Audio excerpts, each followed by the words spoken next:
Great, good morning everyone. Tema pada hari ini adalah episode 3, ya, 12 Februari 2026. Teman-teman, if sin is the biggest problem, then what is the solution? Ya, episode 3 ya.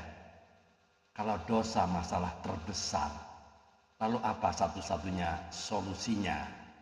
Ya, episode 3 ini difokuskan pada tema kalau dosa masalah terbesar, apa dan siapa satu-satunya solusinya? Ya, menarik hari ini ya. Kalau dosa masalah terbesar, apa dan siapa satu-satunya solusinya? Teman-teman yang terkasih, banyak orang berkata, yang penting saya baik. Saya tidak pernah membunuh orang, tidak pernah memfitnah, tidak pernah mencuri. Tapi pertanyaannya bukan apakah kita lebih baik dari orang lain. Pertanyaannya adalah apakah kita sudah berdamai dengan Allah? Karena kalau dosa adalah masalah terbesar manusia, maka logikanya kita butuh solusi terbesar juga, ya enggak?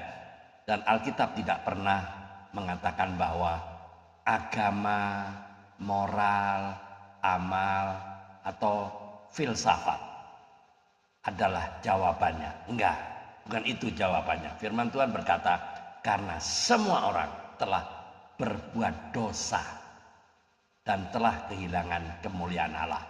Ya, firmannya di mana? Ada yang ingat?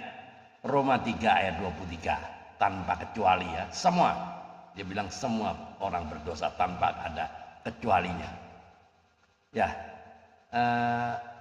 episode 2 yang kemarin ya, tanggal 11 Februari, kita sudah bicara dosa bukan sekedar salah yang kecil. Dosa adalah pemberontakan terhadap Allah. Dosa memutus hubungan atau relasi manusia dengan penciptanya. Dosa membuat atau dosa itu membawa maut. Sekarang pertanyaannya, kalau demikian ya, ini adalah hal yang serius. Lalu apa jalan keluarnya? Jadi solusi Allah ya, bukan usaha manusia. Manusia selalu mencoba-coba, ya enggak, menyelesaikan dosa dengan caranya sendiri, dengan amal, dengan ritual-ritual, dengan meditasi, dengan puasa, dengan perbuatan baik, dengan pelayanan yang rajin, bahkan jabatan rohani. Tapi firman Tuhan berkata, sebab karena kasih karunia kamu diselamatkan oleh iman dan bukan hasil usahamu. Masih ingat ayatnya di mana? Efesus 2 ayat 8 sampai 9 ya, yang pintar mencatat. Artinya jelas di sini, dosa tidak bisa diselesaikan dengan kerja keras rohani. Kalau bisa, Yesus tidak perlu mati di kayu salib, karena salib adalah bukti nyata bahwa dosa terlalu mahal untuk dibayar oleh manusia.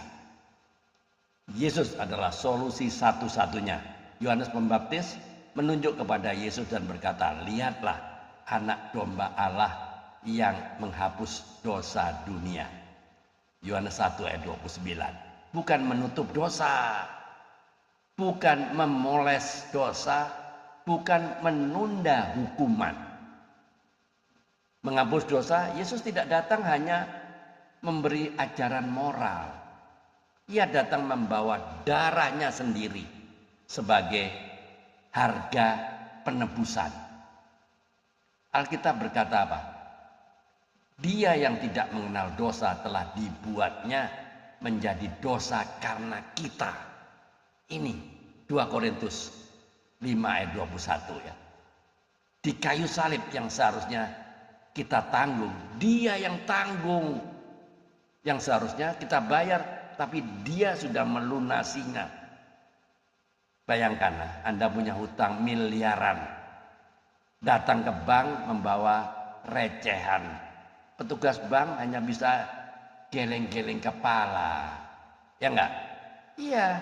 Masa utang miliaran Anda hanya bawa uang recehan? Pasti dong petugas bank itu kan terheran-heran, geleng-geleng kepala. Begitu juga dosa. Amal kita tidak itu sama seperti uang recehan. Sementara utangnya tidak terbayar. Tapi Yesus datang bukan membawa recehan.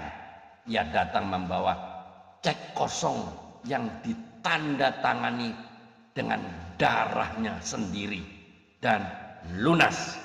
Itu. Pertanyaannya sekarang bukan apakah kita rajin ibadah, apakah kita aktif pelayanan, apakah kita dikenal secara rohani. Pertanyaannya, sudahkah kita menerima karya Kristus secara pribadi? Bukan cuma tahu tentang Yesus, bukan cuma setuju dengan Yesus, tapi menyerahkan hidup kepadanya. Karena keselamatan bukan warisan keluarga Kristen, bukan budaya gereja, bukan status rohani. Keselamatan adalah keputusan setiap pribadi. Teman-teman, jadi pesan moralnya, dosa adalah masalah terbesar dari umat manusia di jagat raya ini. Tapi Yesus adalah solusi terbesar dari Allah.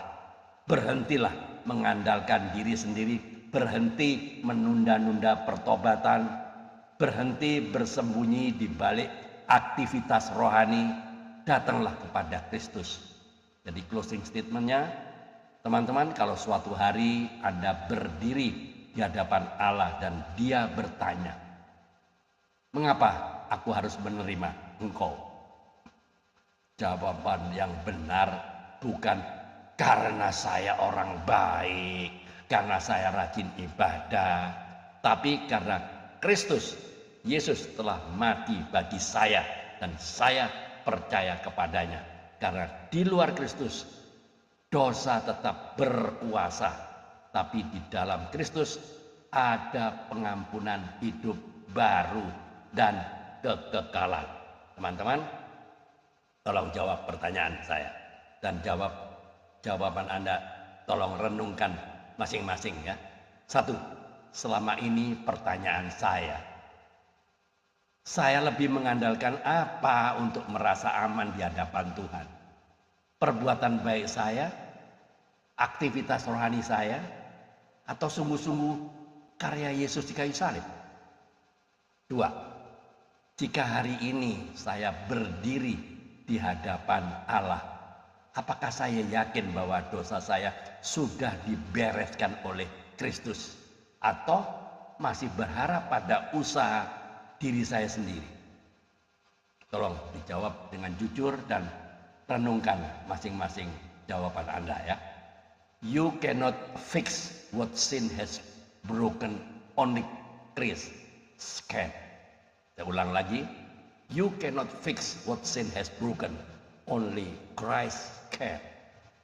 Anda tidak bisa memperbaiki apa yang telah dihancurkan dosa. Hanya Kristus yang bisa. The cross process both how serious sin is and how great God's love is. Salib membuktikan betapa seriusnya dosa dan betapa besarnya kasih Allah. Itu. Mari kita tunduk kepala, kita berdoa. Tuhan Yesus, kami mengakui bahwa dosa kami terlalu besar untuk kami tanggung sendiri. Terima kasih karena Engkau telah membayar lunas di kayu salib. Ajari kami bertobat dengan sungguh-sungguh dan hidup di dalam ketaatan setiap hari. Dalam nama Tuhan Yesus Kristus kami berdoa dan mengucap syukur. Amin. Teman-teman, jika konten video ini, YouTube ini, konten ini memberkati Anda, silakan dibagikan kepada teman-teman yang lain, ke grup-grup yang lain, ke komunitas yang lain, agar mereka juga diberkati dan agar mereka juga bertobat. Keep on fire, keep on moving. Tiada hari tanpa bersaksi tentang Kristus, tiada hari tanpa memenangkan jiwa. Ayo mikir, mikir, mikir. Tuhan Yesus memberkati. Amin.